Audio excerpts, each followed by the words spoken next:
Okay, good morning, good afternoon, good evening, wherever you are in the world. This is Grant Cameron, and I have another spectacular show with Jimmy Blanchette, my friend from Quebec. I have another interview coming with another brilliant guy from Quebec next month, two of the smartest guys I've run across. But let me do a little intro here, which the Jimmy stuff I always say is like wow stuff. It's like when you look at this, you go, wow, that I didn't know that, I didn't know that. And it basically shows you the intricacies of the universe that you sort of think it's like, oh, it's some random thing and it's just happening. And then you get Jimmy come with his material, and he's got some new material tonight, and we're going to do a show a couple weeks down the road with some more material where he shows you the intricacies of the universe and how everything is absolutely connected to everything, and it gives you an indication that there is some bizarre strong intelligence behind this. I was writing up a conclusion to a book today, actually, and I was writing about this whole idea of that things are happening randomly. And the one example I used was an amoeba, which is the single cell amoeba, which is the smallest kind of cell you've got. And in order for it to form a second amoeba, it requires 12 quadrillion atoms. So these 12 quadrillion atoms, that's 12 with 18 zeros after it. These atoms sort of come out of nowhere, and they all know exactly which three-dimensional place to go in at what time, and they will reproduce between 207 and 670 billion base pairs. The human body only has 3 billion base pairs, and amoeba has up to 670 billion base pairs. And people will say, oh, it's just happening by accident. I mean, they just come out of nowhere and they just actually go by accident. And you go like, did you get hit in the head with a windmill? Like, come on. I mean, in Canada, we were maybe been born at night, but it wasn't last night. And that's what interests me so much about Jimmy's stuff. People say they never see me say wow so many times when Jimmy gets going, because that's what interests me. When I look at the UFO phenomena, I see that the more you look at it, the more complex it gets, the more you realize there is some sort of very powerful intelligence that's running the show. This is not happening by accident. And so that's what I was writing up today. This idea that you can take the smallest cell there is, and it's just so elaborate and it's so complex, and we have not got a clue. When it comes to UFOs, we haven't got a clue what's going on. I'm convinced of it now. And the same with the cell. You can describe the cell, you can describe what's happening, but in order for it to do it, that's a whole nother thing to explain it. But Jimmy does a good job in terms of showing this intricacy of the universe that you just go, wow. I mean, everything is so connected and so tied in, and so beautiful and so mathematical. And I'm fascinated to hear the new material you got. So welcome, Jimmy, and thank you for doing this for me. And because I always learn an awful lot from you, from what you bring up. And I think, as you know, I actually showed your stuff to a Nobel Prize winner. And of course, once you get down that road and you're in that little loop, you're not getting out of the loop. So he didn't catch it. But I think this is, to me, if there was a Nobel Prize to be given, I think this is critically important material that you've put together, however you got it, through inspiration or wherever you got it. But I'm just absolutely amazed every time I hear you talk and how you put all this stuff together, and the mathematics of the fine tuning of the universe. Thank you for having me on the show, Grant. Always an honor and a pleasure. I really appreciate the opportunity, as always. It's very exciting. We do have a lot of great material to go through tonight. 70 slides, several short video clips. So, it's going to be, I'm very excited about it. Beautiful. So am I. Let's go. Let's get started here. All right. So let me just share my screen and put the presentation on. And where are you now? You're in California or Arizona?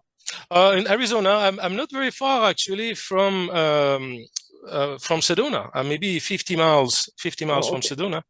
Okay. Just landed here by, call it coincidence. Just happened by accident. That's good. All right. Here we go. Can you see the screen?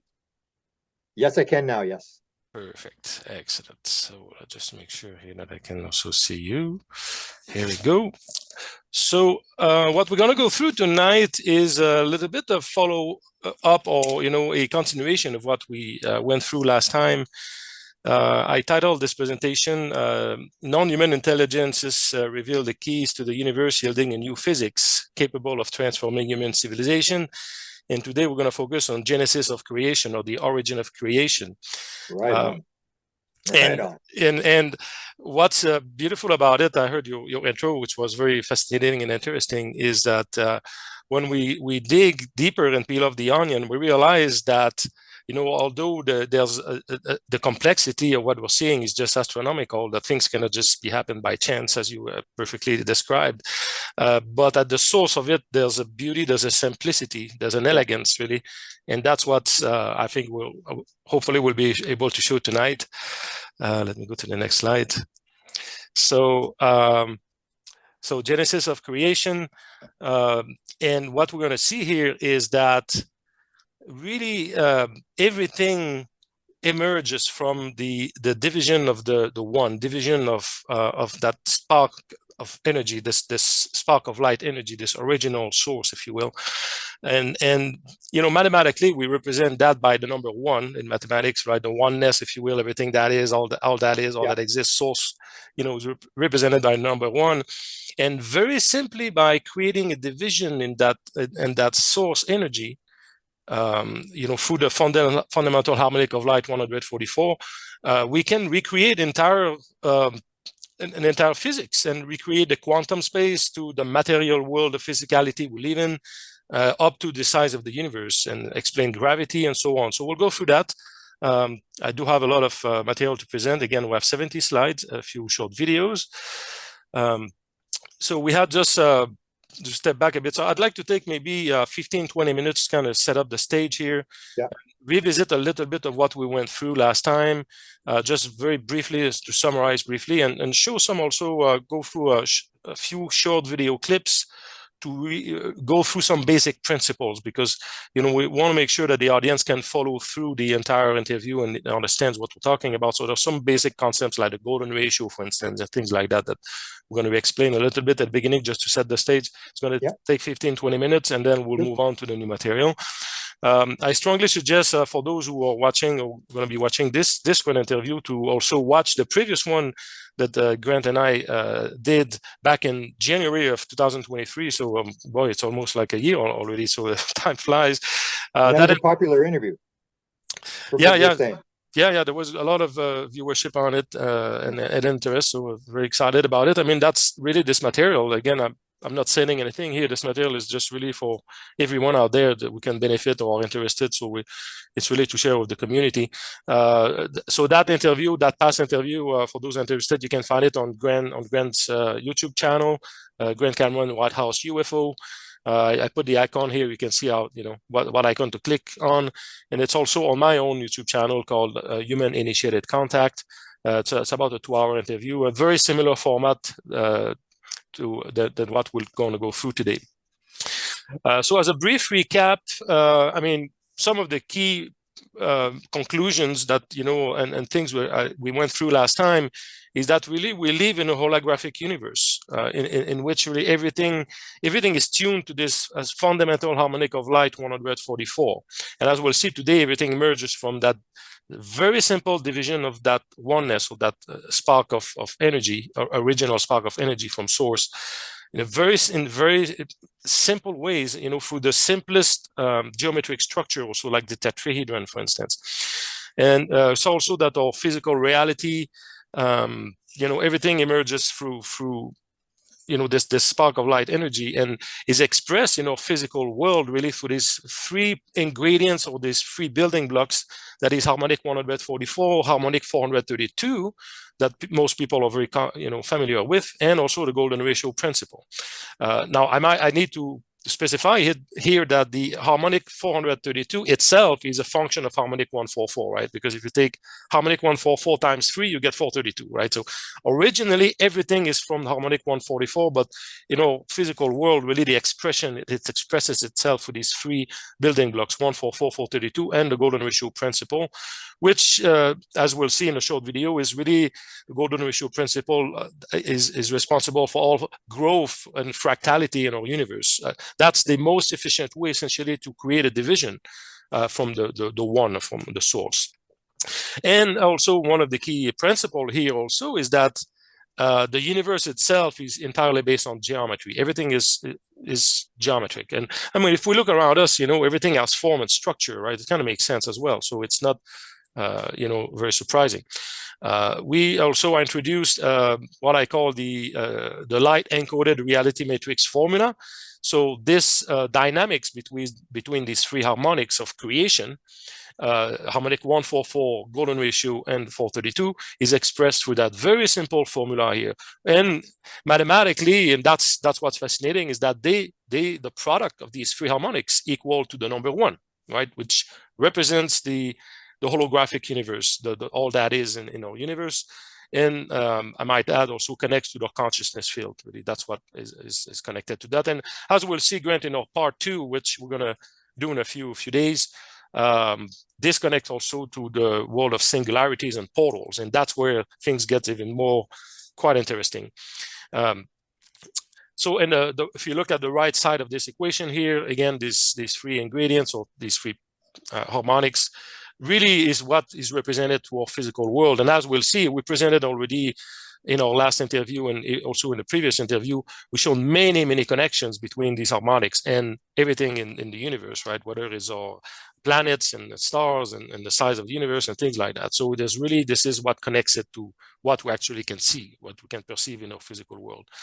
Bottom right here is the kind of high accuracy calculation here that matches that. So for those interested, of course, who are more into the math, they can always, what we'll do actually in some of these slides, I do have some mathematical details. We'll zap through these very quickly just for the record. So anyone can just take a screenshot and go back to these details. But I will not go too much into the details, the math details, just make sure that we can keep the audience with us.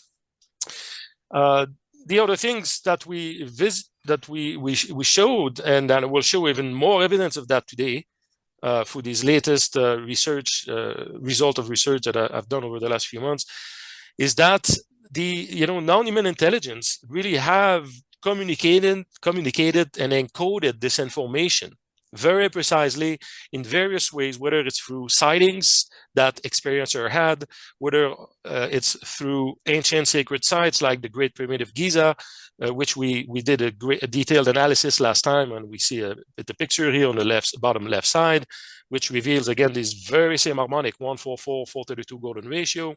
And today I'm going to have a little special on the Rendlesham UFO enigma here, because the locations that are revealed, or the 7 locations, the coordinate set of coordinates that are revealed, mirrors that as well. And that was a big, to me, surprise, to be honest, Grant, and revelation, because when I completed this work really a few weeks ago, when I came up to the conclusion, I revisited the Rendlesham enigma, and I realized that kind of after the fact that what was encoded in these coordinates was matching the latest findings that I made. So I was really stunned by it, to a very high degree of accuracy. So we'll go through that in some level of details today. Yeah, we should maybe give a background for people who are not familiar with the code. Was that Jim Penniston, one of the people at the site when this thing landed, touched the craft, these symbols on side the craft, and he got this binary code in his head.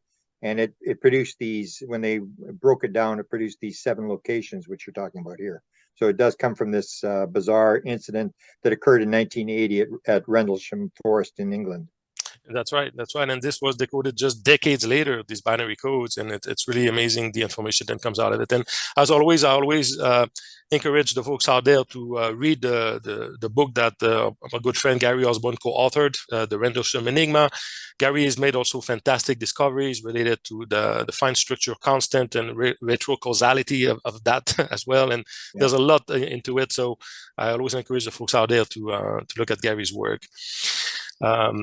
And so we showed also, and I'm going to show this brief video again because it's very short, that also this information is encoded in sightings and experiences that even like just regular experiencers, we experience. I do have my own, experience as well, which has that information.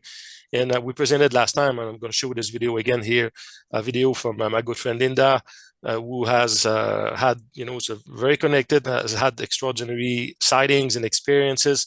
And she was kind enough and generous enough to share her video with the world. And she had asked me actually just about a year ago, actually, it was in November of 2022, to look at this video and see if I could, find anything that was maybe buried in there. And I found essentially that this connected exactly to what I presented in the last interview, essentially these three building blocks of creation, harmonic 1, 4, 4, 432, and golden ratio. So if that's okay, Grant, I will just show this video, just this very short video, but I think it's really worth showing it here. So let me just put it on the screen.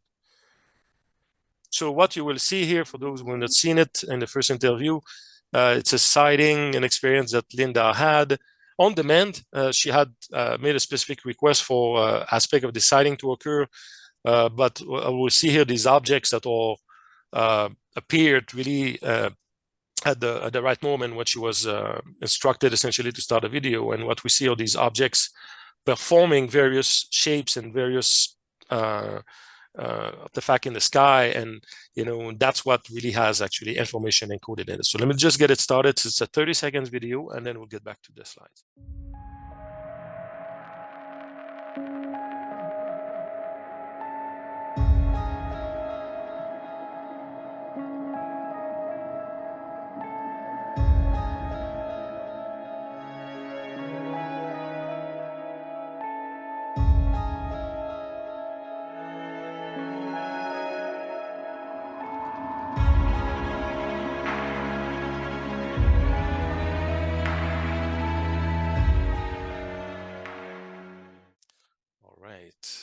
Thank Linda for that. That's my first wow tonight. Yeah, and I think she will be a great person to interview, Grant. I mean, she's got a great story, and so what we saw here, just briefly, again, the folks can find the more detailed analysis of it, past interview. But what we saw here, that V formation here, that initial V formation, had an angle of exactly 144 degrees. The objects, if we compare both configuration, at some point they come more in a shrunk or compressed configuration, and then they stretch out, right? The difference between the stretch versus the compressed configuration reveals exactly the golden ratio in terms of measurements, and I did that measurement accurately. And finally, this last formation of a tetrahedron with an inscribed sphere inside is really one of the building blocks of the universe, and I will show that more actually in our part 2 here, how also this connects to black holes, singularities, and portals. I say portals here because it's widely theorized that singularities or black holes are actually portals, right, to other dimensions or the universe and so on. And actually that we may ourselves be, what we call the Big Bang, we may just be on the other side of a black hole, that exists on the other side. But that shape, actually, the tetrahedron, resonates with harmonic 432. If we look at the sum of the angles of a tetrahedron and convert that into harmonic, that gives exactly harmonic 432. So these three building blocks of creation really are encoded in this just amazing sighting here. I had also my own, I've had several manifestations that contain information, but this one was probably one of the most significant one. I called it the golden ratio triangular craft. That craft manifested really at the end of my antennas 4 times over the last couple of years. at 3 different times, of course. And the last time that it occurred last year, and I think it was in April of 2022, this was on demand, so I had kind of figured that there was information contained in that, and I had figured, well, initially my friend David Sarita had noticed that there was a connection to the golden ratio, looking at initially at the craft, and when I did some more research into it, I found that actually there was a lot of information encoded. I will get back to it in a second, but if that's okay, I will share that video. It's also a pretty short video. Because it's going to get back also at the end of the presentation here. It's all comes together in terms of revelation here. So let me just get that video started, which is here. All right. So what we'll see here in a second is, so I made a transmission, asking for that craft to manifest. And since I had kind of figured out that there was golden ratio encoded in it and other things, it was part of the message. So what you will see is the actual message. It's what broadcasted with my antenna system and radio station, which is capable of deploying about 250,000 watts on 432 megahertz and about 150,000 watts of effective isotropic radiated power on 144 megahertz. So here we go.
Okay.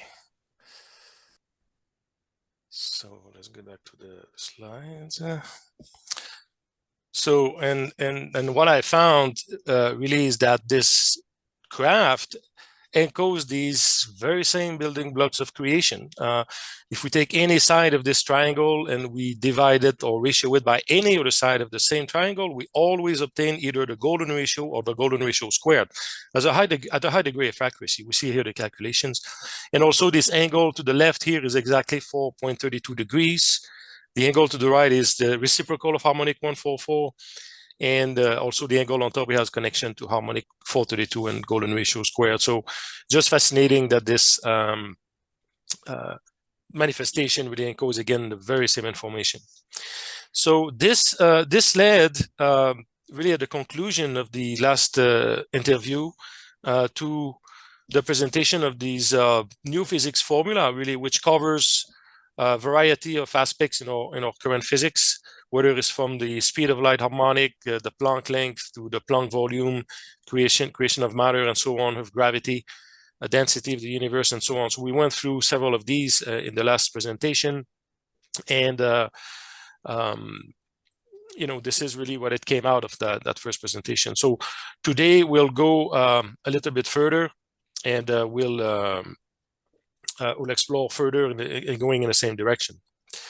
And so what I did, Grant, also, following our interview last year in January, in March, I encoded these formulas and I broadcasted them towards space with my radio station, just to see if that will trigger some kind of reaction.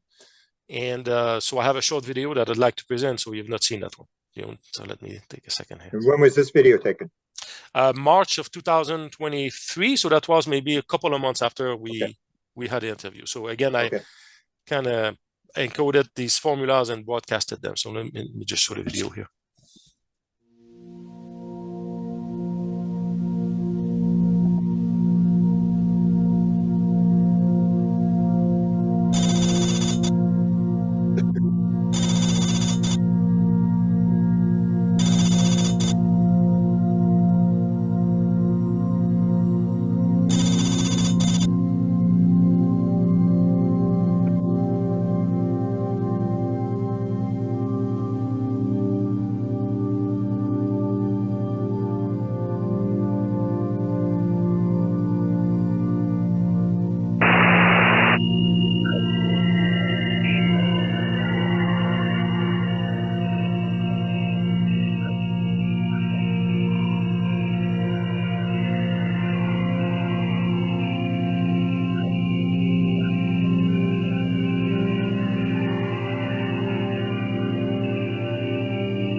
Okay.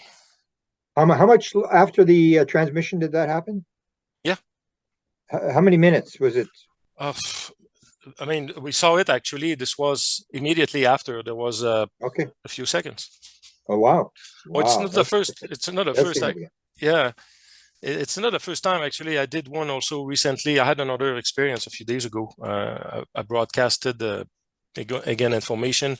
I often broadcast back the homework back to the universe, and often there's this type of reaction. So it's very interesting. Yeah. So why is all this important? Why should we even care about what the subject we're going to be talking today? Is that once we really understand how the universe operates, how things work, then we really can open the door and tap into free energy, and we saw how it was, it's even possible. Even telepathy. I mean, we saw how, for instance, the brain waves are connected to these harmonics. Healing technologies, anti-gravity, space travel, communication, and things like that. So it really opens the door to everything, right? Because it's really allows us to this knowledge allows us to free humanity from its current dependencies and limitations. Once really I can access how things work. Yeah.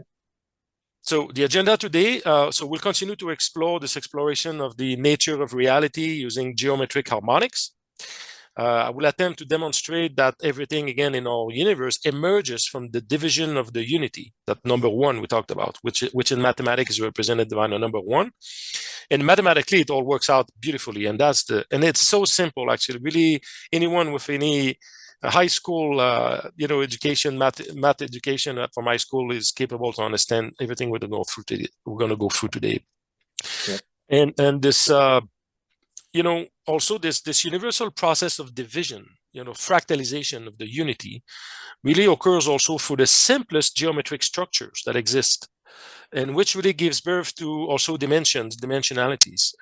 And that's the beauty of it, is that it really appears as if creation is very simple in a sense, right? The way creation operates, it really works through the simplest principle, simplest geometric structure, and so on. And one of the key here, and one of the trick actually, what allows us to even have that perspective, that new perspective, is that we need to look at things, from a geometry standpoint.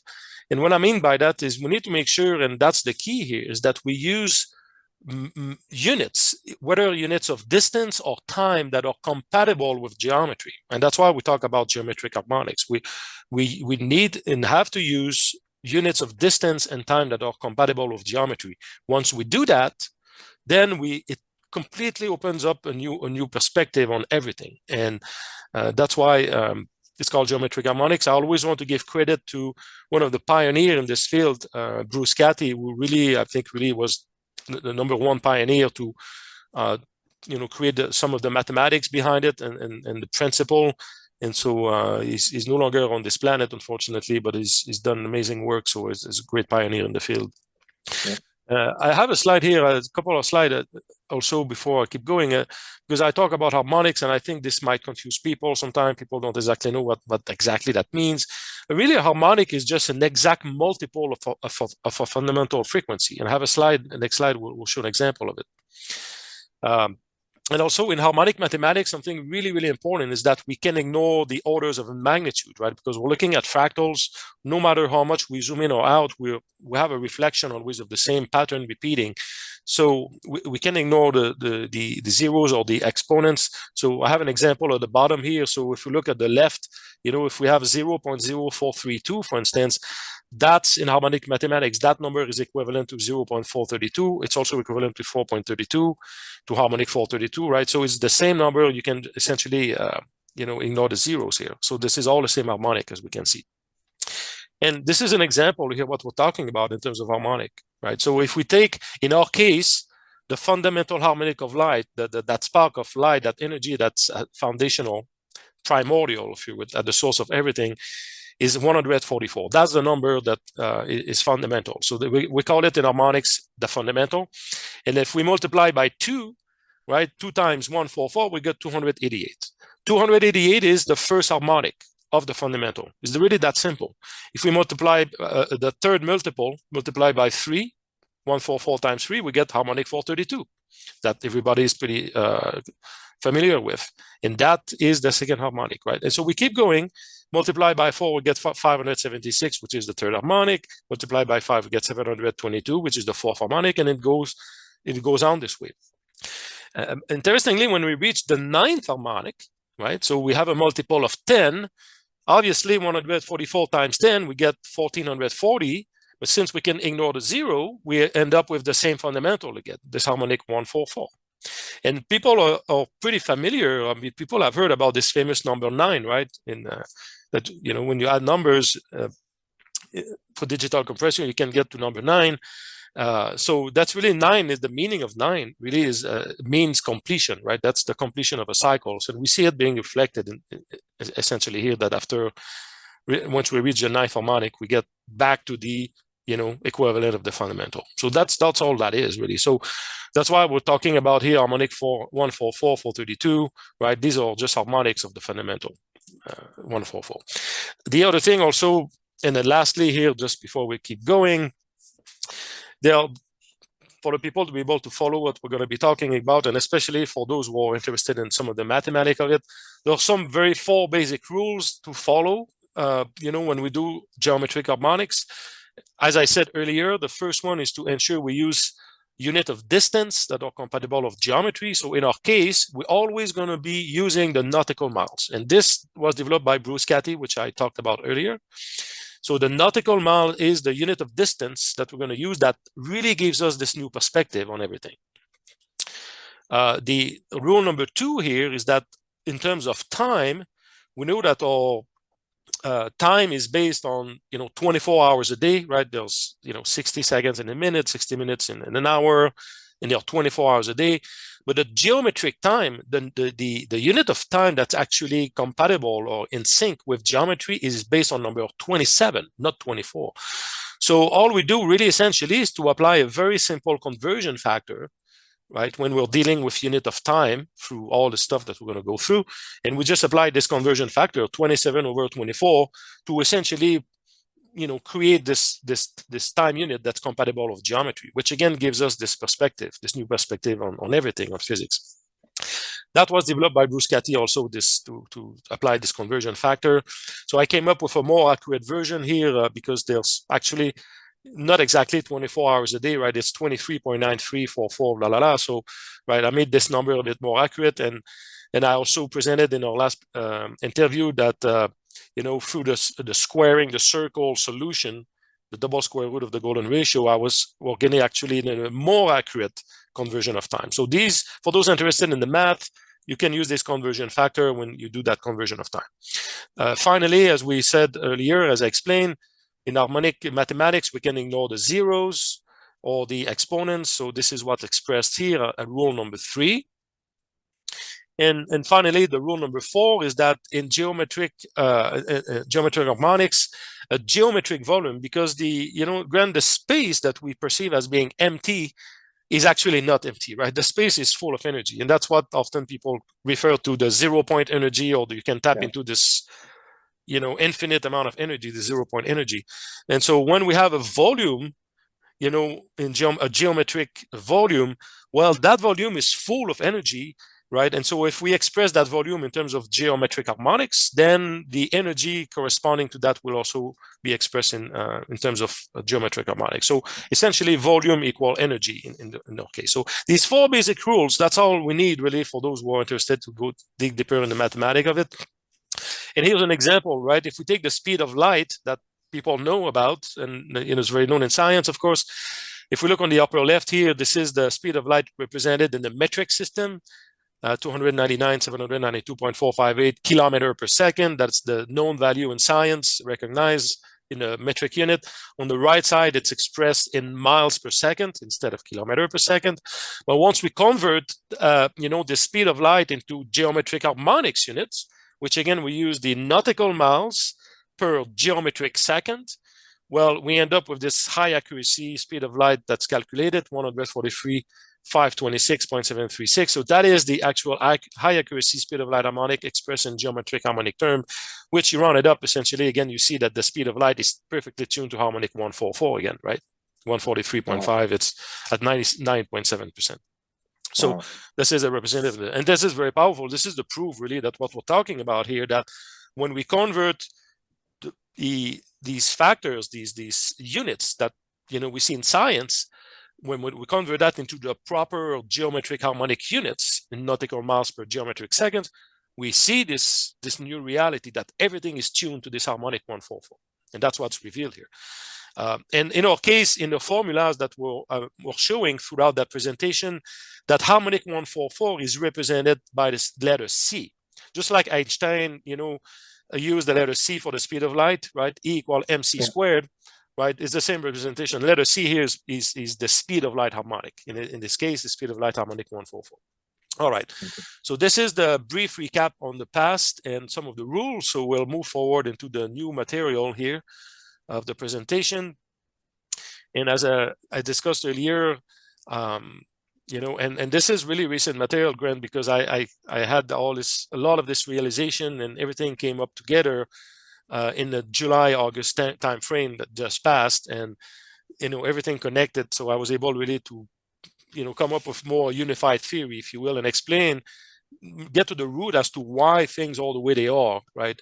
And not only the connection to this harmonic, but why, for instance, the physics constants that we know of, or the mathematical constant, and many of the how things works, really where that origin, what's the origin, and that's really the essence of this title, the genesis of creation, which means the origin of creation.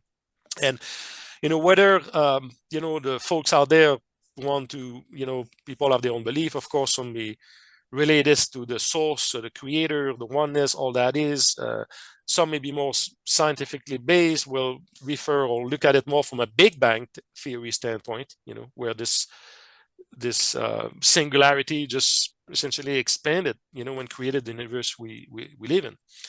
So regardless of the, where we're coming from, really the results we're going to see here are the same.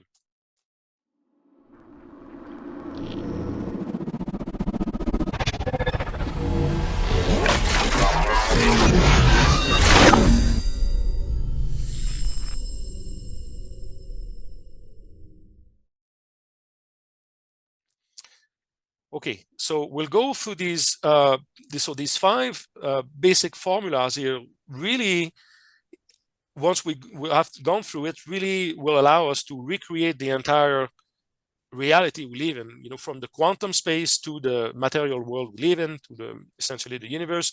The first principle we're going to cover is the golden ratio principle, and what I will refer as the primordial fractalization, right? And as we see here, and I'm going to present that short video about the golden ratio in a second, because it's really fundamental for the rest of the presentation, right? If we take this number one here, again, which represent all that is, right, this singularity, this source of creation, the most logical way to create a division, right, to create a division that will essentially create the rest of the universe we live in, is to divide it through the golden ratio principle, right, which we found everywhere in nature. That's really the logical thing to do. And once we do that, and that's what I'm going to present here, that explains a lot of things that we see around us. And I have a very concrete example about it. The golden ratio is, again, is at the foundation of pretty much everything in nature, through the proportion of our body, through how the galaxy evolves, and how they're constructed, through the Nautilus shelf, how plants grow, and so on. So I'm going to present a short video. That's a 3 minutes video, because that gives a very good example of where the golden ratio, where it's involved, and the importance of it. And people will better understand the rest of the presentation. So let me show that video. That's okay? Yes, go ahead. All right.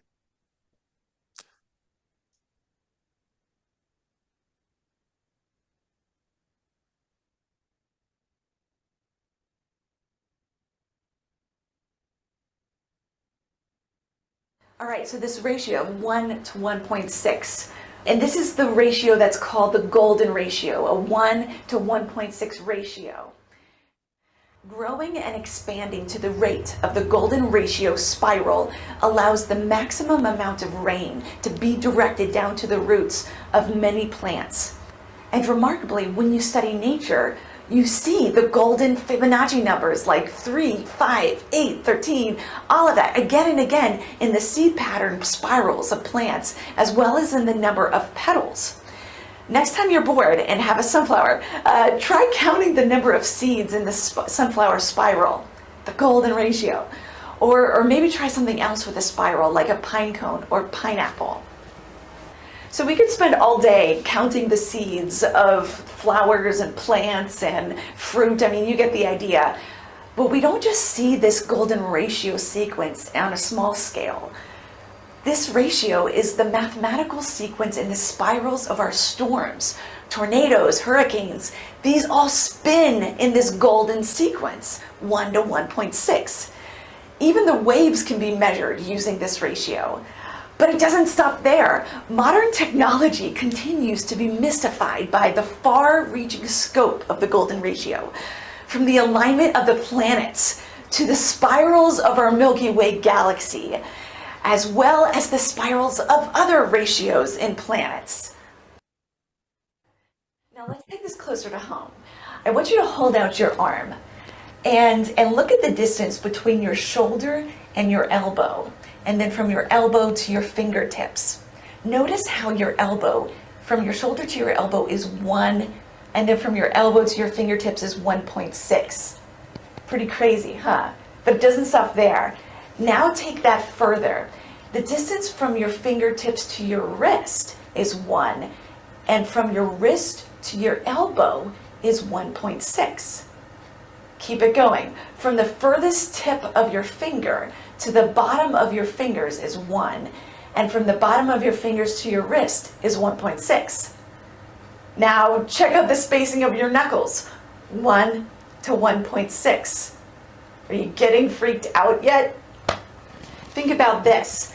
The head to your belly button, 1, and then belly button to your feet, 1.6. From your toes to your knees, and from your knees to your hips, golden ratio. Ever wonder why your 2 front teeth are so much bigger? Golden ratio. The pupils of your eyes, I mean, you name it, your whole body is the symphony of the golden ratio.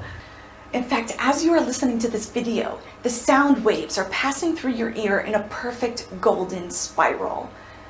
Scientists have discovered that the golden ratio pattern is necessary for the human brain, the neural system, our sense organs, and our lung system.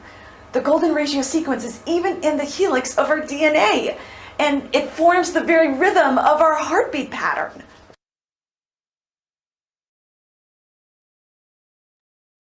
All right, so pretty powerful stuff. I think it's a good visual. I think you're on mute, Grant. Yeah, that is pretty powerful stuff. Wow. So let me get back to the presentation. So yeah, so I mean, what we see here really is that the golden ratio principle really is the expression of creation, right? I mean, it's all over our body. This is how we've made, and we see it across the nature. So, all right, so now we get into the new material, Grant.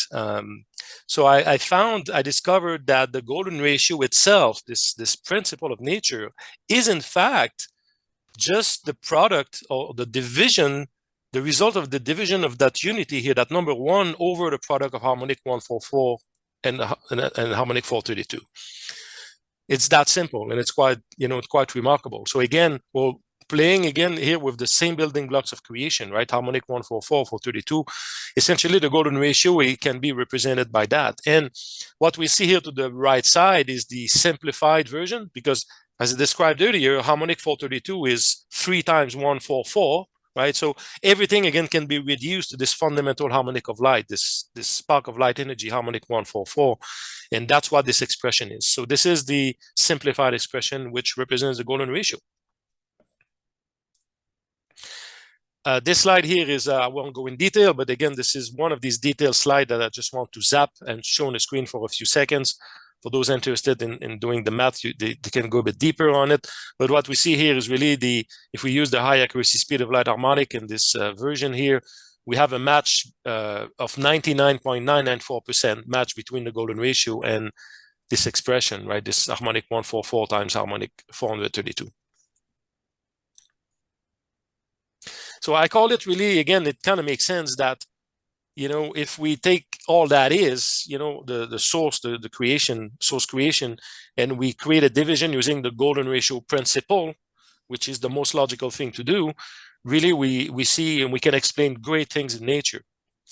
And when we talk about fractal, I often talk about that, right? In this case, it's called fractal, primordial fractalization. Really, a fractal is just really a pattern that repeats forever. So no matter how much we zoom in or out, right, that pattern just comes back, right? It repeats itself.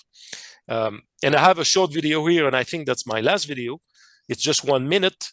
And it shows what the fractal is, right? This is the Mandelbrot fractal sequence. It's a very known sequence that it's a computer simulation, using algorithms, from a mathematical formula that expresses fractals, really, as if I could put it in simple way. And so this video will show what when we're talking about fractals. So let me just play this. It's just 1 minute. That's okay. Yep. All right. The Mandelbrot fractal zoom. Here we go.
Okay.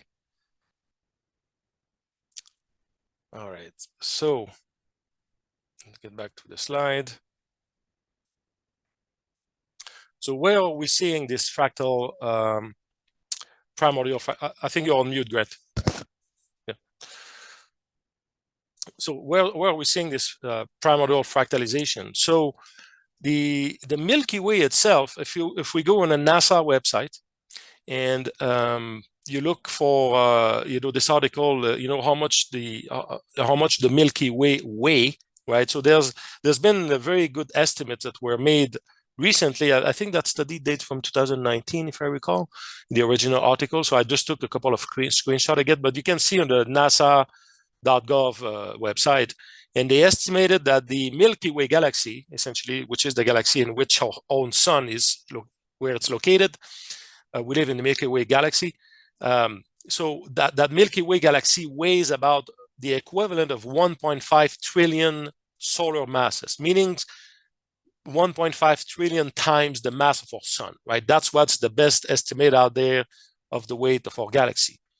Now, since we have the mass, the estimated mass, simply using the general relativity formula of Einstein, E equal mc squared, right? We know that this formula is to convert mass into energy, or vice versa, convert energy into mass, right? That's what the E means here, means energy. The M stands for mass, and the C is the speed of light harmonic squared, right? And in our case, we're going to be using the speed of light 144, right? This is the geometric harmonic speed of light. So again, this study here says that NASA says that the Milky Way weighs 1.5 trillion times the mass of our sun. Well, when we convert that mass into energy, we get exactly 1 over a golden ratio, right? And that's the math that we're seeing here. The math is exact, and it shows again this expression of this fractalization, this division of that unity, that number 1, even through the mass of our Milky Way, in terms of energy, is expressed that way, right? And I can just do a quick example here to show it, right? So, 1.5 trillion mass of our sun. The sun weighs 1.98 by 10 to the power of 30 kilograms. So that gives this number here, 2.98275505. We're just going to ignore here the exponents. So just focus on the harmonic side. So if we take the 2.98, I'm going to do it on the screen, 2705, right? That's the mass of the Milky Way galaxy we live in. That's the m in the equation, and we multiply that by the speed of light harmonic squared, the c equal 144, as I said. So we do times 144 squared, we get 61849. So essentially, and that's what we see here, right? If we round it, we get 6185. So and the 1 over the golden ratio, the number is 0.6180.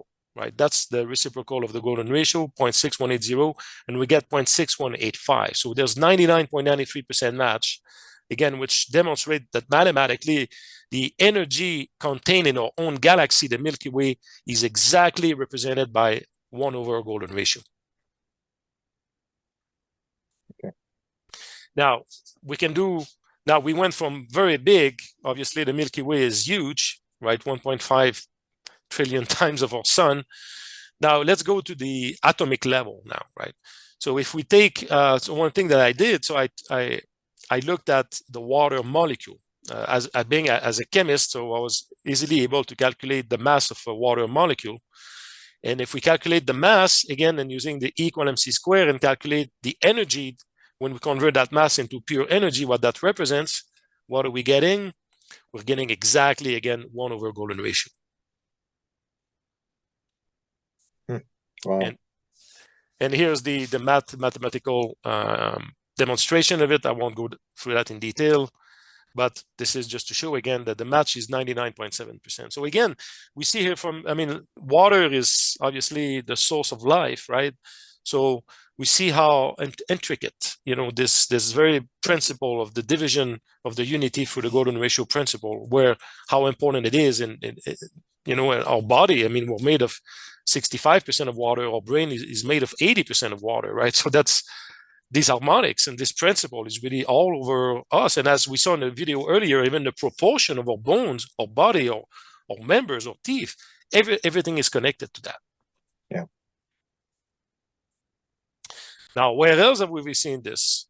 Well, as I described earlier, now if we take this energy, this 1 over golden ratio, this basic division of the unity, and we insert or fill that energy within a tetrahedron. And a tetrahedron, just to be clear, is the simplest geometric structure, or simplest three-dimensional geometric structure that exists in the universe, right? So again, creation operates through the simplest principle, the most elegant principle. And so that's the trail that I followed when I came to that realization. And what I saw was just, what blew my mind. So when we do that, and again, we insert that energy in the tetrahedron, we get this harmonic. Naturally, harmonic 432 emerges naturally from the primordial fractalization, as I said, of that division of the number 1 through the tetrahedron structure. That's where the number 432 comes from. And I will argue, and I'm pretty convinced of that is why we see this harmonic all over the place in our universe, is that naturally it is the result of the primordial fractalization through the tetrahedric structure, which is the most fundamental structure in the universe that we see in atoms, in molecules, in crystals, and so on. Now, are there signs, right? Has the non-human intelligence left signs behind to give us a trail to follow? Well, if we look here, the Great Pyramid of Giza, where it is actually located in Egypt, in Cairo, the distance between the prime meridian, which is longitude 0, right? The distance between the longitude 0, the prime meridian, and the longitude of the Great Pyramid of Giza is exactly 1,868 nautical miles. We see it here on the figure. 1,868 matches exactly to the dot the harmonic that we're getting when we exercise this primordial fractalization of the unity through the golden ratio principle into a tetrahedron. That is naturally the harmonic that is created, and that's exactly reflected in the location, the physical location, the longitude location where the Great Pyramid of Giza is built.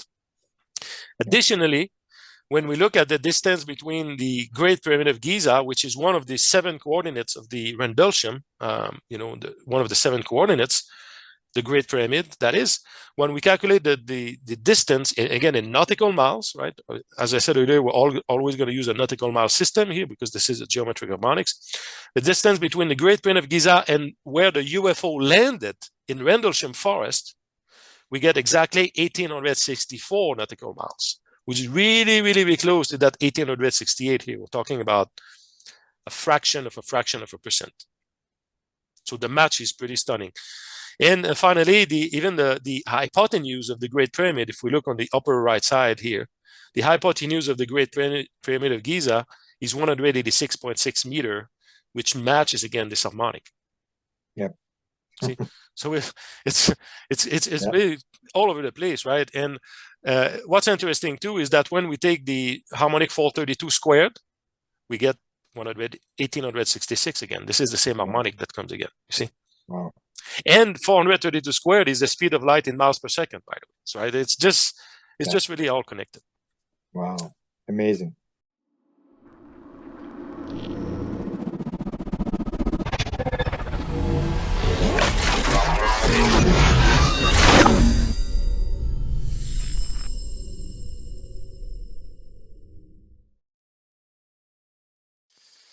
All right, so let's go to item number 2 here. Now that we've talked about one of the fundamental principle of division and fractalization, that was the golden ratio, now we'll get into how the quantum space up to the physical reality, the material world we live in, how it's been created, following this very basic principle, which are very, very simple. So I have a short video here. That is my last video about the Planck length, right? Because we're going to be talking about that quite extensively, because really the Planck length is the smallest oscillation of energy that can exist at the quantum space. That's really the fundamental pixel of energy that exists, that is at the foundation of everything. So, and that has been encoded again everywhere in many ancient sacred sites in Egypt. I will show later. So I'd like to show this short video here just for the audience to understand what the Planck length is, and then we'll get back to the slide if that's okay. Ready to rock and roll. Perfect. All right. So let me get started with the video. Here we go. So here's the Planck length. Scientists have already discovered the pixel-sized building block of our universe, which is known as the Planck length. The smallest possible size for anything in our universe. It is at this point whereby the rules of gravity and space-time are no longer applicable. In our matrix simulation, this Planck length can be considered as one single pixel, as it is the tiniest amount which can be quantified. In the 1890s, Max Planck, the renowned physicist, suggested a set of units to streamline the representation of physics laws by applying the 5 constants in nature, such as the speed of light, the gravitational constant, and Planck constant. Quarks and leptons are the building blocks of matter and incredibly tiny, less than a billionth of a meter in diameter. If zooming further, a billion times more, beyond zeptometers and yoctometers, 100 million times smaller still, and eventually reaching the end will be the Planck length. Nothing beyond this point will be visible, as everything is energy, and nothing is physical. The scale of a Planck length, which is represented by 1.6 by 10 to the power of 35 meters, is the smallest thing that can be measured in our world, and for comparison purposes it is 100 million trillion times smaller than a proton. The Planck scale was devised as a set of universal units, but also represent the boundaries of the known laws of physics. Any space smaller than the Planck length does not work, as the physics completely break down. At the Planck scale, physicists theorize the 4 fundamental forces: gravity, the weak force, electromagnetism, and the strong force unite into a single force of energy. Thank you for watching, and do not forget to like and subscribe. All right, so as we can see here, the Planck length is really foundational. And So the question is, where is this coming from, right? And so when I kind of figured out this basic principle that everything emerged through the simple division of the unity, naturally I thought, okay, if we take a circle, if we go to the left side here, if we take a circle, again, a circle has 360 degrees, right? It's very well known in geometry, 360 degrees in a circle. So if we establish that the diameter of that circle is equal to the unity, that famous number 1 we've been talking about from the beginning, what will be the length of each degree in order to obtain a circle that has diameter of 1? Right? That is what came to my mind, and I tried to resolve. So simply to get that answer, all we need to do in terms of mathematics is simply we take the pi constant and we divide it by 360 degrees in a circle, and that gives us that diameter of 1, right, that we're looking for. And when we do that, I was absolutely stunned. I was not expecting that results, but it worked out perfectly. When we do that, we obtain exactly the Planck length. Wow. So essentially, this fundamental pixel of energy, the smallest oscillation of energy that can exist at the quantum scale, is the result of the division of the unity through that 360 degree circle. It's really that simple as geometry. And that's not known, Grant. This is really something that just has never been looked at. And it's very simple. So let me show you on the screen. We'll do it because, again, it's so simple. So if we look at the bottom left here, the Planck length in terms of expressed in nautical miles, right? In terms of distance, the Planck length is a distance, is a length. So it's 8.72708. I'm omitting the exponents here for simplicity, but that's the figure that matters here. We're going to focus on. So when we do this division of the, if we take again this pi constant, right? It's 3.14159, and we divide it by 360 degrees in a circle, as just said, we do it on the screen, we get 872,665 when we round it. That's exactly what's shown here, 8.72665. If we look at the match with the quantum, the physics, the known quantum, the Planck length that's acknowledged by physics, we're looking at well over 99.99% match with it, with the value.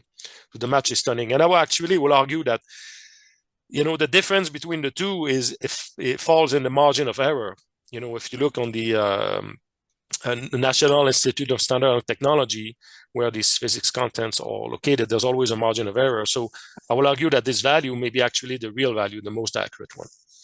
And in terms of representation, when we simplify this expression into golden ratio or harmonic 144, we can essentially simplify this expression, and it becomes it can be expressed by the golden ratio squared over 3, and we get this figure here, which again matches very nicely the Planck length.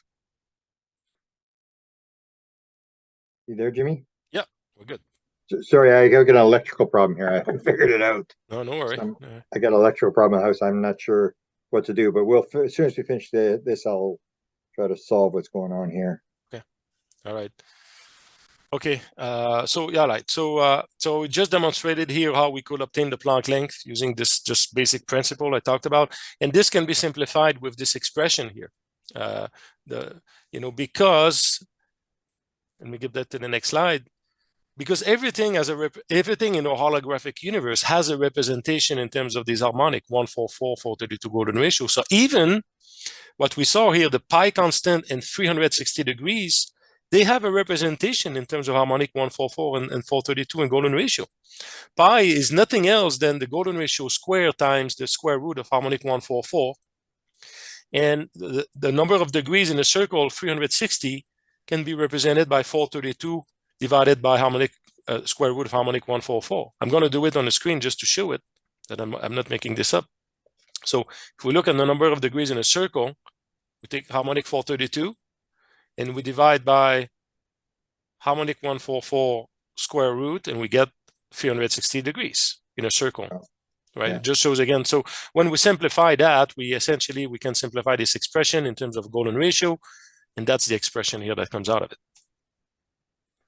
Where else have we seen this? Well, interestingly, I found out that even the Royal Egyptian cubit, right, which is the fundamental measurement system that was used in Egypt to build the pyramid in these ancient sacred sites, is actually a function of the Planck length.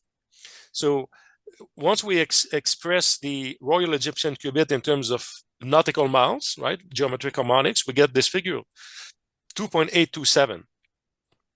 And 2.827 matches 2 times the Planck length times 1 golden ratio. That's the expression here. You see how the match is 99.9%.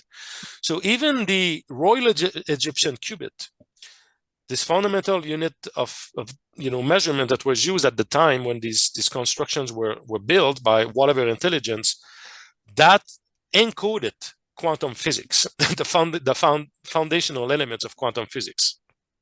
So it's not an accident. And we'll see in part 2 how this connects to black holes and singularities also. So there's really a deep connection to this. And the Planck wavelength, right? We see the Planck length, but when we look at it from the Planck being a wavelength, right? This smallest length of oscillation of energy in terms of wavelength, we also realize that the energy of that wavelength matches the Royal Egyptian cubit at a very high degree of accuracy, actually 99.97% of accuracy. So again, the Royal Egyptian cubit in Egypt was built based on quantum physics, was developed that way, which is stunning in itself. Wow. Now, have there been other signs from non-human intelligence? Well, I had my own sighting back in July 2018 here. If we look at this, these 4 objects that just manifested briefly right in front of the antenna system, so I circled them. It's quite interesting that if we look at the shape of these 4 objects, this matches the shape of the symbol of the wavelength here. Mm-hmm. So that seems to have been a sign, or communication related to that, clearly. Pay attention to that. Why else have we seen this? Well, even through the angle of the Great Pyramid itself. So it's well known the angle of the Great Pyramid of Giza is 51.84 degrees.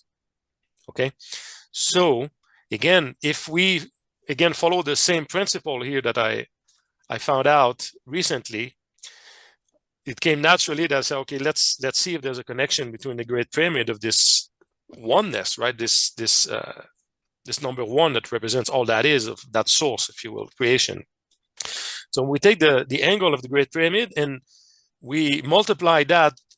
Again, as we saw earlier, we just demonstrated that each degree of a circle, right, to produce a circle that has a diameter of 1, has to have a length. Each degree has the length of 1 Planck length, right? The fundamental unit in quantum physics. So when we apply that to the angle of the Great Pyramid of Giza, we take 51.84 degrees. We know that each degree is equal to 1 Planck length, right? And we get this result here, 452.39, blah, blah, blah, right? And that number, once we round it, we get 452.4. That's the number in yellow here, once it's rounded. So that's essentially the length of this arc here, right? Produced by the angle of the Great Pyramid of Giza.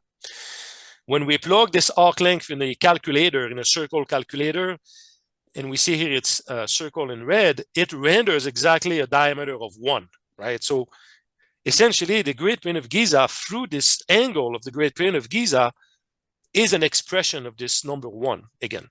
There's this division of the number 1.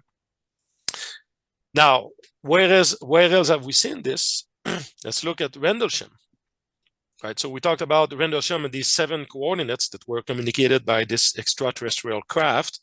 We see one coordinate was High Brazil, correspond to High Brazil on the west coast of Ireland.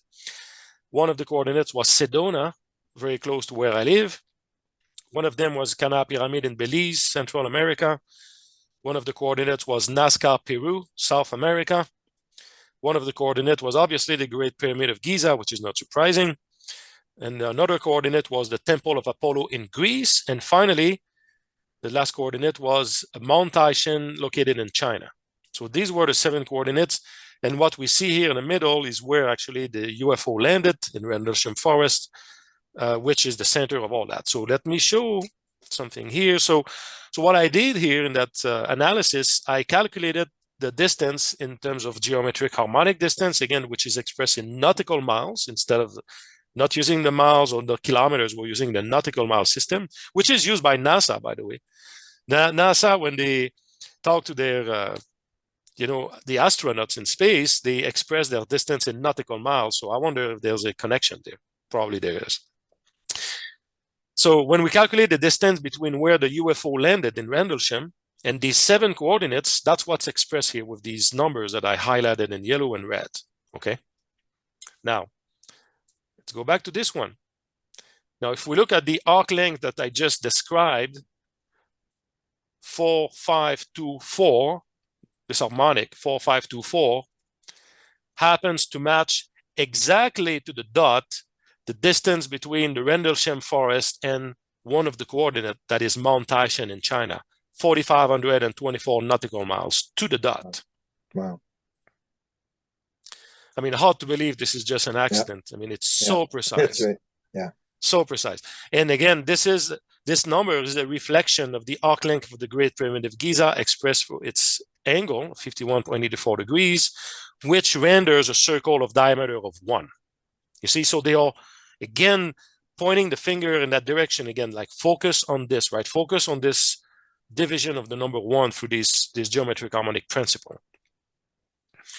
And this distance, by the way, for those who wants to verify my calculation, if we look on the upper left side here, I had the small calculator, which is used by the National Oceanic and the NOAA, this agency in the US. So this is a calculator. You just punch in the coordinates, latitude and longitude, and it calculates your distance. And that we see here, the distance was exactly 4,524 nautical miles. So again, I'm not making this distance up. It's calculated high, sophisticated software.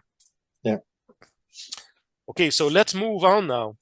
Now that we've established where the Planck length, the fundamental pixel of energy at the quantum space origin, we're going to create dimensions from there, right? So if we look at the Planck length as a 2-dimensional systems, within a circle here, right? Yeah. So if we create a sphere now, which is 3-dimensional, right? So we go up in 1 dimension, we create a dimension, but that sphere, again, must have the Planck length in terms of diameter, right? So if we want to represent the smallest sphere of energy that can exist at the quantum scale, like that pixel of energy, the smallest pixel of energy in the 3D world we live in, right? That's logically what we will kind of conceptualize. And that's what I did by creating this sphere with this diameter equivalent to the Planck length.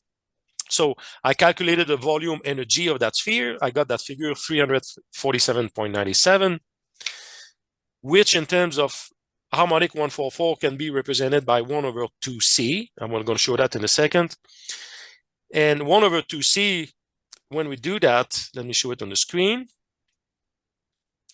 If we take 2 times the speed of light harmonic 144, because c equal 144, right? So 2c equal 2 times 144, we get 288. We do 1 over x. In the formula, we get 347.2. That is what's in that sphere here. So amazingly, Grant, that number, that energy happens to match exactly the energy or the average energy of the subatomic particles that creates our material world. Wow. So this kind of logic or this path that we just followed, right, just logically of using the Planck length, we create a smaller sphere of energy using the Planck length as the diameter of that sphere.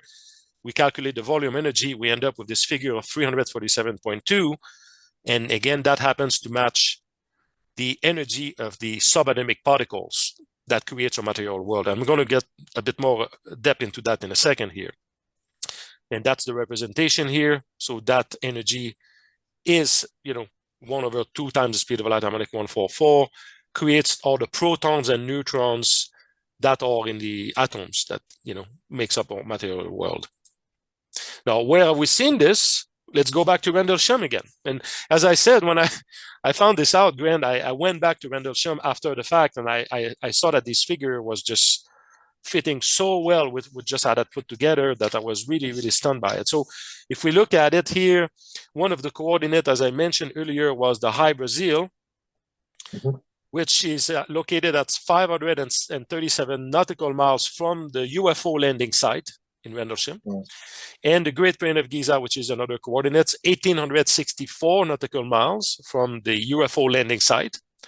When we ratio these two figures together, we get 347.1, which matches perfectly that figure we just looked at, 347.2, which is the energy of the subatomic particles making up our material world. Wow. Let me do it on the screen so I can show that I'm not making this up. So let's say 1,864, which is the distance between Rendlesham and the Great Pyramid. And we ratio that, we divide that by 537, which is the distance from the Rendlesham to High Brazil. And we get 347.1, which is the figure that I just showed here. So I just wanted to demonstrate it. Yeah. And so this is a very powerful. So the match is 99.98% here of accuracy. Here's another one, which is also related to Rendlesham, which I really discovered very, very recently. So two of the coordinates, one of the coordinates, as I said, is Sedona, not far from where I live, which has a distance of 4,529 nautical miles between Sedona and Rendlesham Forest. And the other coordinate is Mount Taishan in China, which is at a distance of 4,524 nautical miles from the Rendlesham Forest landing site. Interestingly, we see these two figures are very similar, right? 4,529, 4,524. And for a long time, I wondered why they were so close, but they were not identical. And I started doubting. I said, maybe the software I'm using to calculate this distance, there's some inaccuracy. And because it's quite remarkable that these two coordinates are very like a mirror image from each other, right? If we look at it, it's like a mirror reflection on one side to the other. But I recently found out that that difference between the two was not an accident. It was on purpose. The intelligence did it on purpose. So when we calculate the difference between these two distance, 4,529 minus 4,524, we get a difference of only 5 nautical miles, right? Yeah.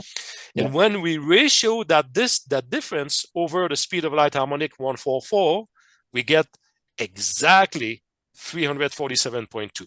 Yeah.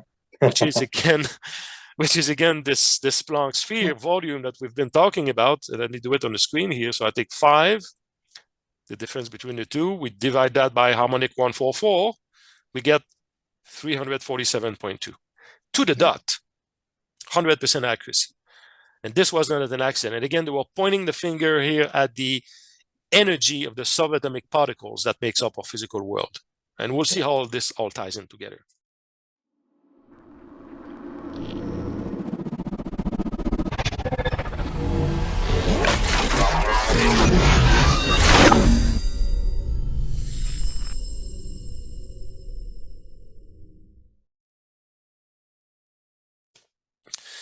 Now that we've talked about the quantum space, right? We talked about the Planck length.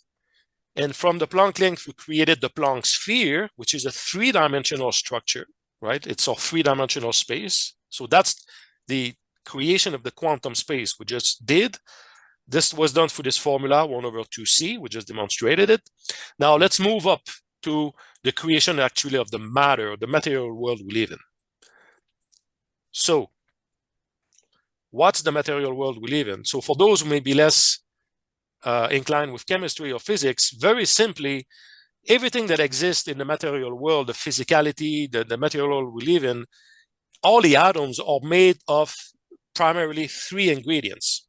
And I will say two that are more the mass, right? So everything is made of neutrons and protons and electrons.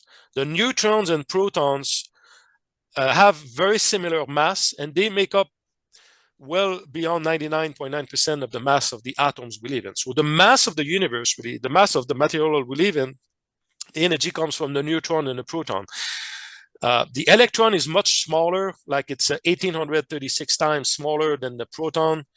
So in terms of mass, it's very small, but it's very important because it's a charged particle, right? So the proton and the electron, they are charged. The proton is like a plus, right? It's charged positively like a small magnet. and the electron it's charged negatively, like a magnet that is the opposite pole, if you will. And this game, if you will, between this charge is what makes up chemistry. Everything in our chemistry is based on this, this charge. But at the atomic level, really, what makes up the atoms in terms of mass is primarily dominated by the neutrons and protons. And if we look, for instance, and it's very simple, everything is made up of these are the building blocks. The same ingredients makes up the entire periodic table of the elements. That makes up all of chemistry or physicality or all the metals we know, everything. So if we take the atom of carbon, for instance, the atom of carbon, which is responsible for all the life, right? The life is it's carbon-based life we have on Earth, right? It's made that atom of carbon is made of 6 protons, 6 electrons, and 6 neutrons. There's always an equivalent number of protons and electrons. They are charged particles. And sometimes the neutron may vary, but in this case, we got 666. If we look at the atom of helium, right, what we blow in balloons, right, this gas, this stable gas, it's 2 protons, 2 electrons, 2 neutrons. Very simply. The hydrogen, which makes up most of the universe, right, outside our planets, what's in space, actually, these gas giants and all these, the nebula and so on that's in space is made of hydrogen. Really, that's the most common element in the universe is the hydrogen. It's made of simply 1 proton and 1 electron, right? So everything is based on that, essentially. And that's what the intelligence is pointing the finger at here. And so what we'll demonstrate here using, again, very simply the general relativity formula of Einstein, equal mc squared, right, which shows an equivalent between energy and mass. And the connecting factor is the speed of light harmonic squared, the c squared in our case, which is harmonic 144. So what we're going to do here is to calculate the mass of this energy that we just talked about, this 347.2, which I said is the energy, right, corresponding to the subatomic particles. So we're going to calculate the mass equivalent of that energy. That's what we're going to demonstrate here. So to do that, we again rearrange this equation of Einstein equal mc squared. So to obtain the mass, we simply take the energy and we divide by the speed of light harmonic c squared.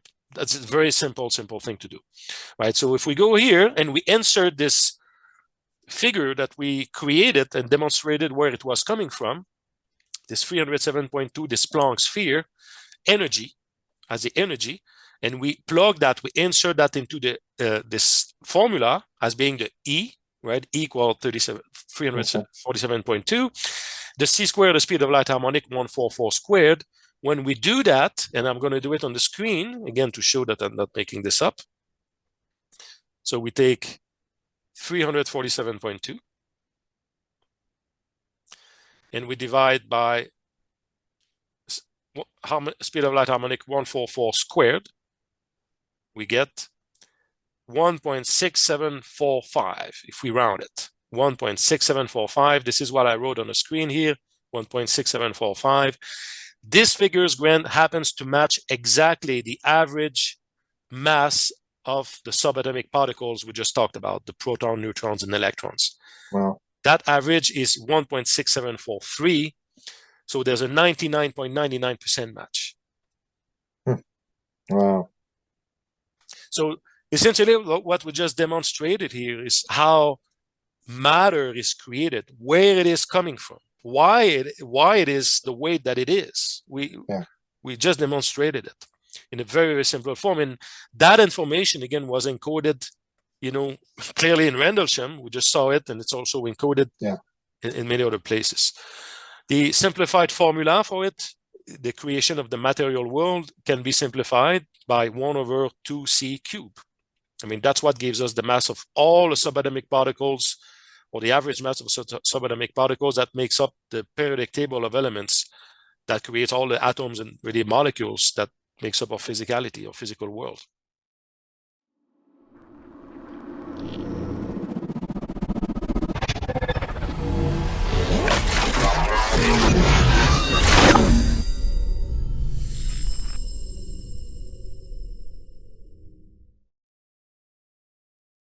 Wow. So this is what we just went over here, right? All right, so let's move up now. We went from the quantum scale, which is the smallest scale that exists, really, to the material world, which is more at our scale, kind of macro, and now we're going to move up to the universe, the size of the universe. So we can cover the entire spectrum from infinitely small to infinitely big, if you will. If you go on Wikipedia, anyone can go on Wikipedia today, and you will find, if you type in the observable universe, you will find the best estimated mass of the observable universe is 1.5 by 10 to the power of 53 kilograms. That's what's stated as the best estimate. Now, if we convert that mass, 1.5 by 10 to the power of 53, we convert that into energy, using, again, the general relativity equation, equal mc squared, we get 1/2 times the golden ratio, which is amazing. Again, it shows, again, we're coming back again to this basic principle that, you know, everything that exists, even the size of our universe, or I should say the mass of our universe, is based on the division of that unity, that number 1/2 golden ratio principle. Right? We're always coming back to this basic principle. We went from the quantum scale to the macro level we live in, the physicality. Now we're up to the universe, and the very same principle apply across the board. This is the detailed calculation of it. I won't go into it in detail here, but this is the mathematical demonstration. The match is perfect. Wow. And now let's talk about the volume of the universe now. Right? So again, if we go on Wikipedia today, use it on the same web page, actually, you will find that the best estimated volume of our current universe, observable universe, is 3.566 to the power of 80 cubic meter. Now, as I said earlier at the beginning, right, we need to use the nautical mile unit to work with geometric harmonics. So if you look at the bottom left here, I took a screenshot of the converter to convert the cubic meter into cubic nautical miles. Okay, so very simple. So what we get, the figure we get here is 5.614, right? If we round it, this is what's expressed in this little thing here. So that figure is the expression of the volume of the universe expressed in nautical miles, in cubic nautical miles, geometric harmonics. And this actually can be simplified simply when we convert that into energy, because as I said at the beginning, right, the volume equal energy. Space is not empty. Space is full of energy. So that volume is equivalent to the golden ratio over 2 times the speed of light harmonic, over 2c. So let me do it on the screen. So if we take the golden ratio, sorry, this is 1.618, right? We saw in the video this famous factor, the lady was showing 1 to 1.6. So we do 1.618. I'm going to add some digit here.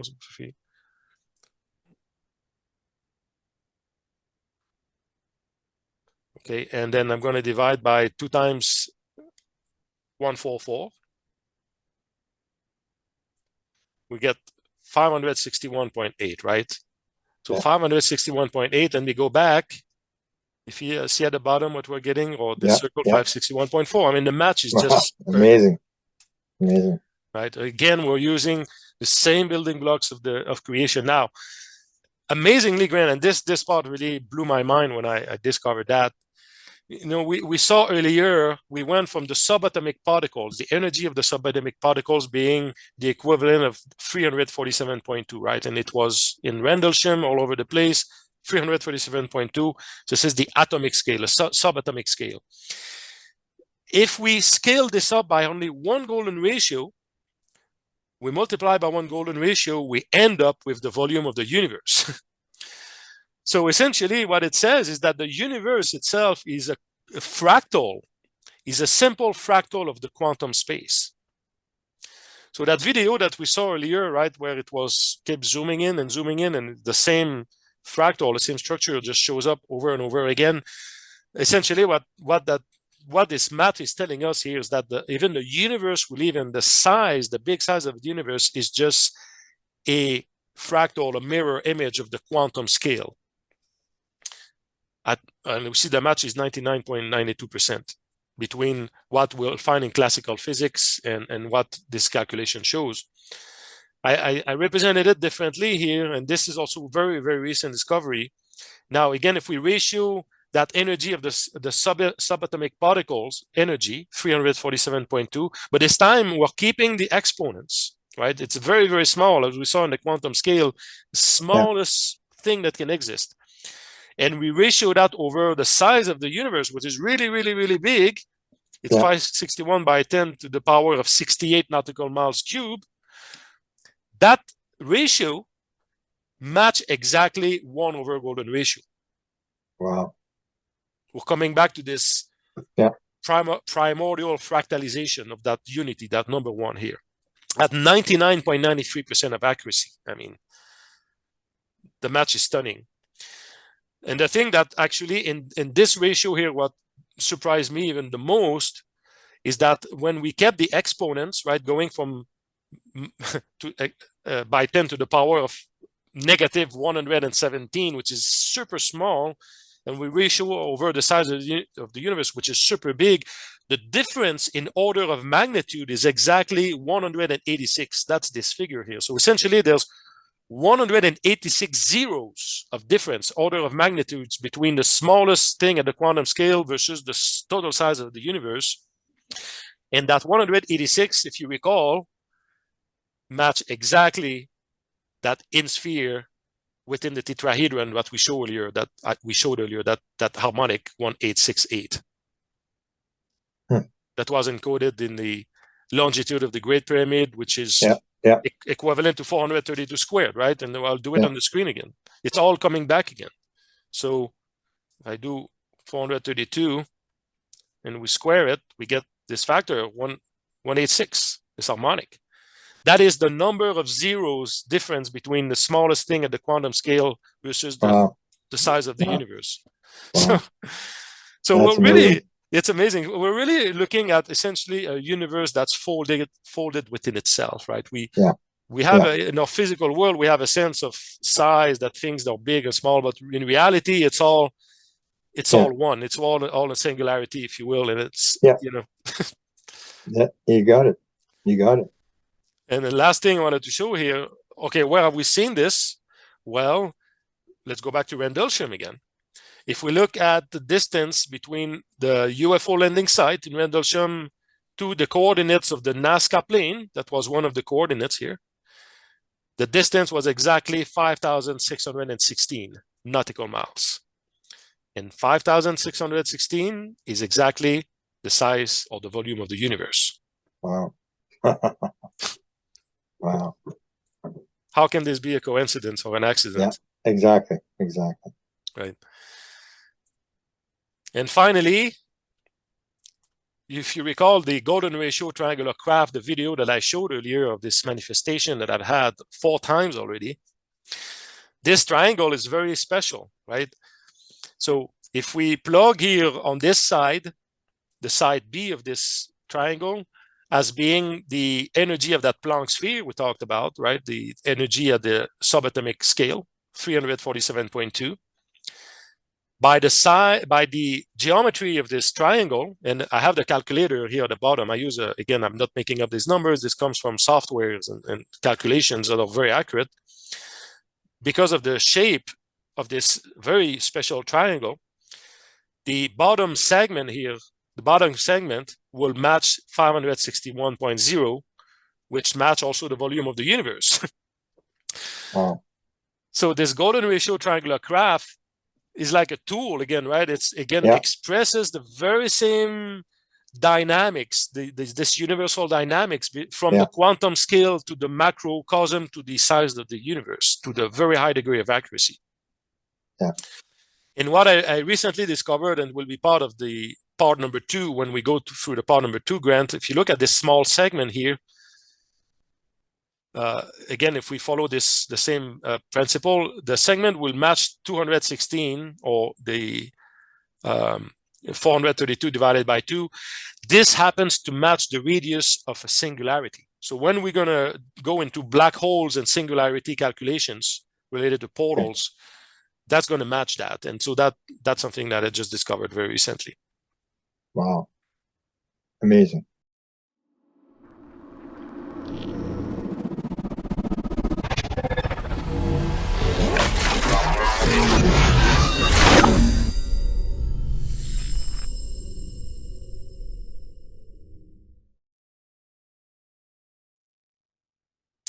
And last segment, we just have a few slides to go.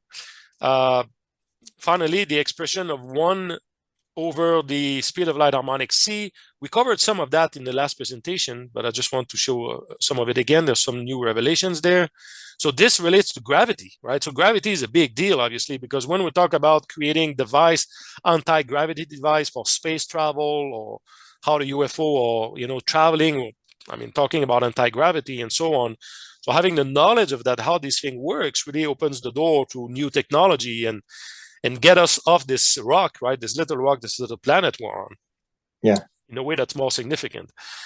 So how is this connected? Well, I'm going to show that in the next slide that the Earth gravity density itself, in terms of geometric harmonic, matches exactly this expression, 1 over the speed of light harmonic, 1 over 144, the letter C here. This is the calculation. So what I show here is that when we take if we go at the equator of planet Earth, the gravity acceleration at the equator is 9.78 meter per squared second. That's the acceleration, Earth gravity acceleration. And when we ratio that over the mass of the planet Earth itself, the Earth weighs 5.97 by 10 to the power of 24 kilograms, very heavy. When we ratio the gravity acceleration over the mass of the planet Earth, and we convert that into geometric harmonics, we get the reciprocal of harmonic 144. Wow. To a very high degree of accuracy. And what's also fascinating, by the way, is that this figure, this harmonic, once we express that in terms of frequency, in our frequency scale, matches the Schumann resonance. 7.84 versus 7.83. So it is likely that the Schumann resonance that we're actually measuring of planet Earth has a connection actually to this gravity density that nobody really has looked into really deeply.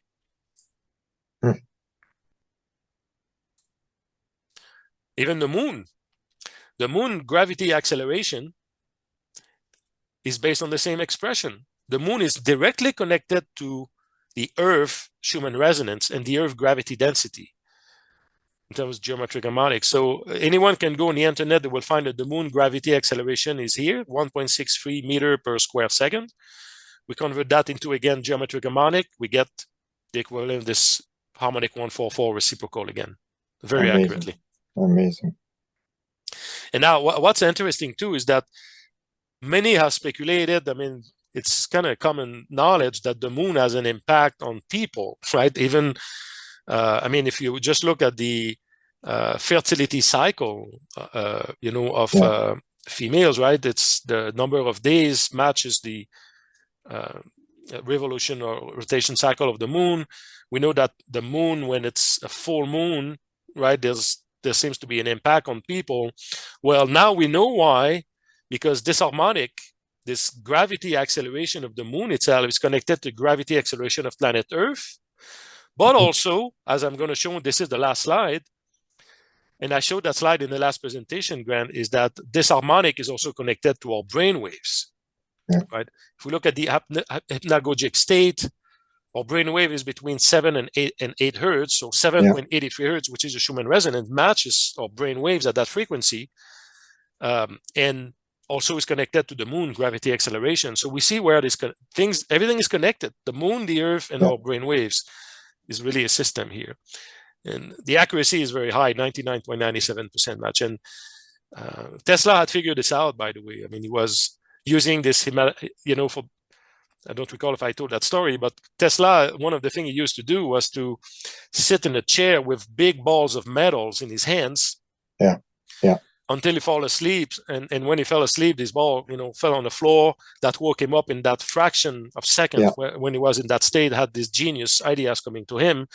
And now it kind of makes sense because he was in a state where his brain waves were in harmonic resonance with this fundamental harmonic of light 144. And this ends this presentation. Wow.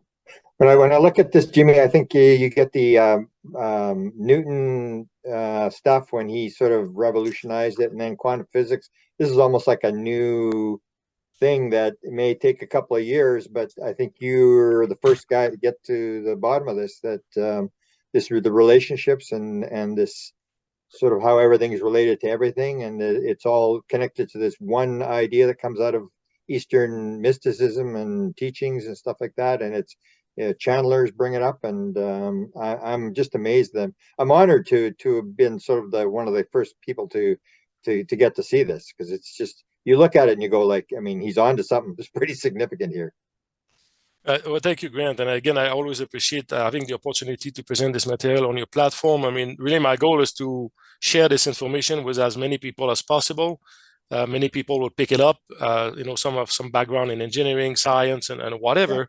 Yeah. And even just from a spiritual standpoint, there's things that are pretty deep there in terms of meaning and significance, and also connection to our galactic family. I mean, we see even through experiencers, even my own experience of other experiencers, there's connection to this.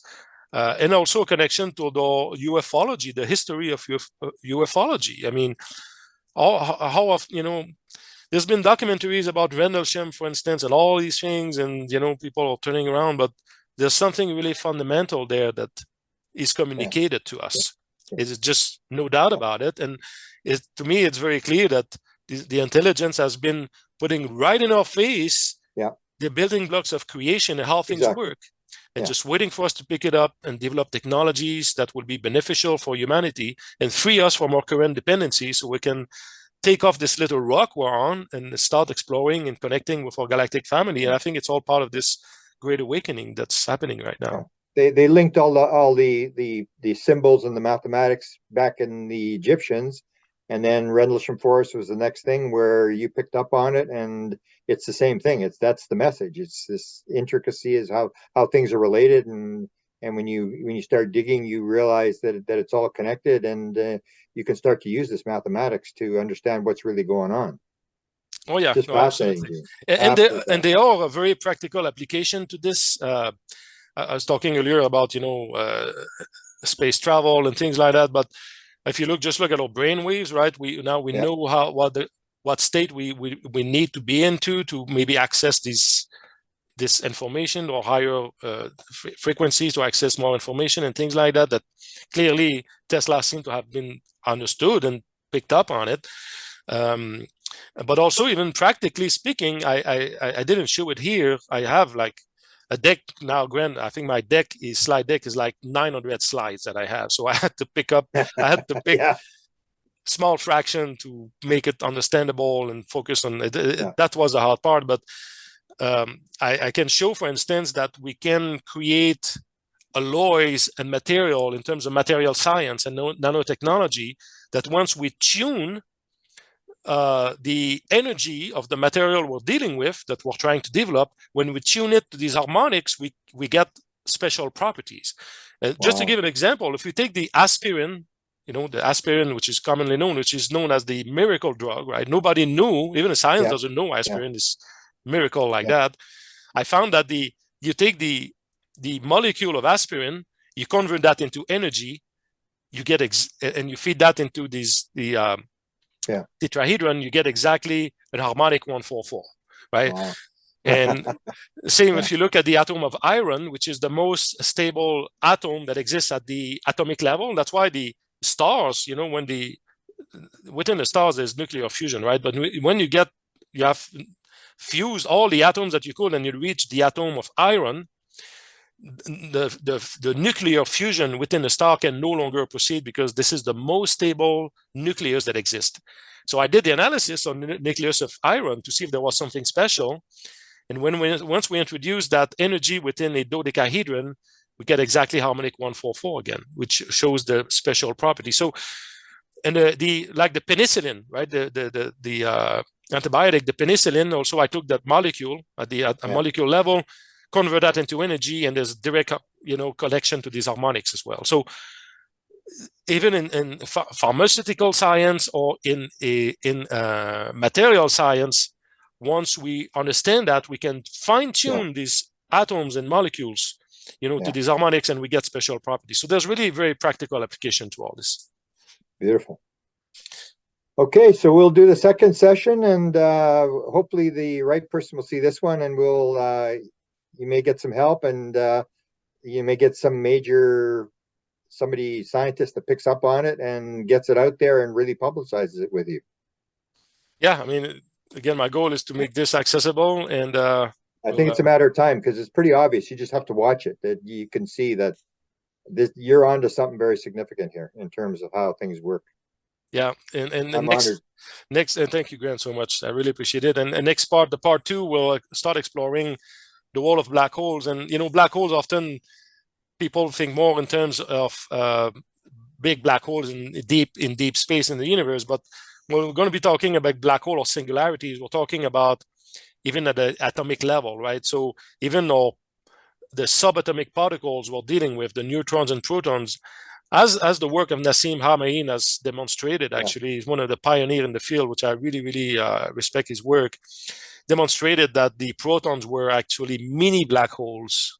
And when we look at it that way, and we access that, we can access this infinite potential of energy, what often people refer as 0-point energy. And once we start, and that's what I recently discovered now, that this whole science of geometric harmonics, this harmonics of creation, 1:4:4:42 golden ratio, are directly connected to these singularities. And that's also encoded in Egypt. Again, I will demonstrate that. That goes pretty deep. And I think that's really, really, we're getting to the source of the consciousness level at that point, right? We're getting to that singularity, that source of all things. And so this is really, really new material. So we'll present some of it in part 2. I'm honored. Thank you, Jimmy. And let's do it part 2, and we'll put out part 1, and we'll see where it goes. I'm just so honored to have been able to see this. Well, thank you 1,000 times again, Grant, for providing your platform. Cannot thank you enough, and we'll be in touch for part 2. Beautiful. Thanks a lot. All right. Take care. Thank you. Okay.